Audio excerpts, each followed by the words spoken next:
God is a Bullet is basically a missed shot in the dark that could have been an incredible movie, but instead ends up being a try-hard edgelord's wet dream, pretty much. Like I said, this could have been an amazing movie had it not been for the script. And while it wasn't atrocious or anything, it was actually fine. I would say 60 to 70% of it, but we'll just drop these bombshells of complete poppycock out of nowhere, and just these characters will say something that is completely unbelievable for their character to say. It just makes no sense, and they just say it out of nowhere pretty much. And speaking of the word unbelievable, that's pretty much the general theme that runs throughout this movie. Everything that happens is really unbelievable. Like, there's this point where the main character is even tanks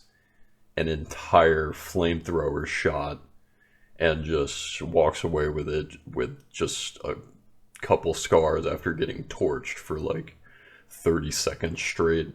And that's not the only time something like that happens either. The main characters constantly tank just so much damage and just end up coming out of it unscathed just due to ridiculously thick plot armor. And this cast, just despite their performance, just cannot carry this script. This script is just, again, irredeemable at some points. This movie, at least the version I watched, is 2.5 hours long, and it has no right being that long. Even the shortened version that was 120 minutes, I'm sure could have been cut down to probably like an hour and a half. And if the script was cleaned up and some scenes were cut, this again just could have been an amazing movie, but ends up being subpar. So we start off with a little bit of backstory to one of our protagonists, Case, who gets kidnapped as a little girl by these tatted up Satanist weirdos. In comes our other protagonist, Officer Hightower. He's talking to his daughter over the phone at Christmas, and their family is split apart. Then Hightower drives away. Then the Satanist cult shows up and sexually assaults Gabby's mother. Gabby's the daughter, and just kills her and her husband, and also kidnaps Gabby in the process. 6 weeks go by and no information has come up regarding the case, so Officer Hightower kind of starts to take matters into his own hands, and he gets a call from Case, the protagonist from the beginning, and tells him that she has information. So he goes there, talks to her about the Satanist cult. There's a flashback where Case is trying to leave the cult, and she just gets like the shit beat out of her by the main villain, Cyrus, who constantly emits like side character lackey energies. While he is threatening, is not really like that scary. And in the flashback, Jamie Foxx is there looking pretty badass. He has like a hook for an arm, and he stops the girls from getting the shit beat out of them. So moving on, Case eventually convinces Hightower through, with a lot of ease, to go full vigilante basically, and leave the police force and just go with her to look for the daughter on their own. So they go to Jamie Foxx's character to find out some leads on where the main villain Cyrus is. So they do that. Hightower gets all like tatted up because he needs to blend in. He doesn't flinch while this is happening, of course, and then Case, after buying some shotguns and handguns, tats like a spider on his face that is never consistent throughout the movie. It's constantly changing its shape and size, and it's pretty jarring. So then there's some backstory with the sheriff and his wife. He beats the shit out of her because she cheated on him or something. And we don't know what it has to do with the story, but moving on, they go to a bar because they think they could get information on Cyrus at this bar.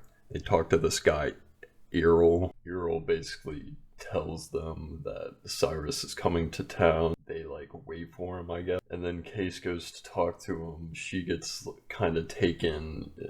Hightower fights this lackey guy. This like firework comes out of nowhere and like hits him in the chest, and he's screaming, and then he gets his belly slit open with a knife, and the lackey runs off into the night, and Hightower goes to a convenience store, takes some alcohol, cleans the wound, staples it, super glues it, does whatever. So they have Case, they shoot her up with heroin, because she's a heroin addict, by the way, but she was in rehab, but they give her a bunch of heroin and sexually assault her, basically, and then Hightower finds her at this party. It's like a neon mosh pit with death metal playing, and he takes her away. These guys try and stop him, but he has a shotgun, and he just blasts the guy's heads off and blasts one guy's leg off. It was pretty cool. And then there's this scene at this motel where the dialogue is so bad between the two main characters. They actually have a really good fleshed out relationship throughout the movie, in my opinion, but they just randomly have these terrible dialogue options between them, and it's just so unbelievable and takes you right out of the movie. But either way, their relationship continues to develop. They go back to Errol to find out where Cyrus is going to be next. They go to this ranger house that Case was taken to as a child, kill a guy there. There's supposedly a bunch of heroin there, and they just burn it to the ground, and Cyrus finds out. It was supposed to send a message, and Cyrus finds out, and he gets pissed, and they arrange a meeting, and then they jack up this rattlesnake with like a syringe of adrenaline. The Satanist cult people do. And then the meetup spies at this cafe, and they put the rattlesnake in Hightower's car, and he gets bit like 12 times and survives because they take him to Jamie Foxx's place, and Jamie Foxx saves him, basically. There's more sheriff backstory that is necessary for the plot, unfortunately, but just you really don't care about. It's so forgettable and a bit nonsensical. The movie continues. By the way, they're trying to trade the heroin that was in the burned down house for the daughter. They end up not doing that. He says he wants the money, so he goes to Errol, which is like the drug dealer from the beginning that the main characters get information out of, and they just have to kill him and take all of his money, basically. So they infiltrate this nice house with a bunch of guards, and they do that. They kill him, they get a bunch of money. They go to the second spot for a trade, and it's like out in the mountains, or not in the mountains, but it's like this somewhat deserty, arid, hilly, rocky area. So they go out there, they talk to the Satanists, and they arrange the trade. The daughter gets like pushed out of the van, like right onto her face, and they leave, but they end up like surrounded. The fireworks are going off, and the Satanist guys are just like, fuck that, we're just gonna kill you guys. And so Hightower gets really pissed and he's just like, I'm just gonna kill all you guys. And Case is there too, and there's a final showdown, and it's honestly it's a pretty good sequence of events. It's a pretty cool final shootout.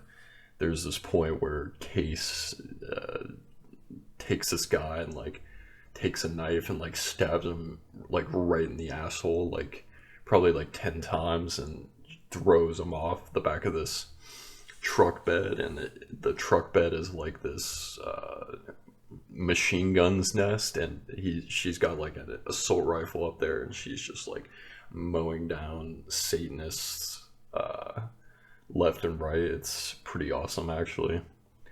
And Hightower gets hit by that flamethrower that I was talking about. Then they win. They pretty much kill everybody.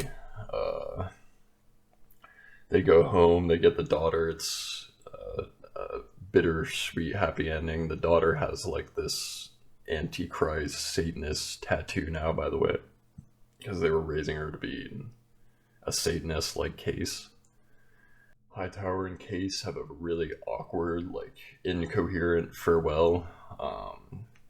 She goes off. She thinks she's gonna reconnect with her mother. She goes there, sees her, but decides not to talk to her, and then goes to kill Cyrus. She hides out in like a shed for 2 weeks until he comes to this one place, and he goes there. She kills him with a shotgun, and then Hightower and Case reunite at the end, and it's somberly sweet ending, and that's it. That's the entire movie. I actually have a lot of good things to say about this movie. I actually really like this movie. It's just disappointing that it could have been so much more. It could have been an actually amazing, memorable movie, and it just ends up not being. But the good stuff are the acting, the cast killed it. I thought the cast, despite the script, just did their best with what they had, and I thought all around they delivered a great performance. That Micah Monroe actress, she's a great actress, and she's, I think, going to continue doing great work. Case and Hightower's relationship were very believable and fleshed out. I thought if it weren't for the script and some like overly dramatic try-hard scenes between them, it would have been very believable. Very nice dynamic they have there as this mismatched duo. The action was kind of awesome, and this is one of the few movies in my archives of this channel that I would actually recommend watching, as long as you watch the 120-minute version, not the extended version like I did, because it's just a complete waste of time. Watch the shorter version, and yeah, that's about it. Tune in next time. I'm going to be taking my fishing boat out into the center of the Bermuda Triangle and casting my rod out there and just seeing what I catch, and just reeling it in, landing it, and seeing what's down there in the murky depths. So yeah,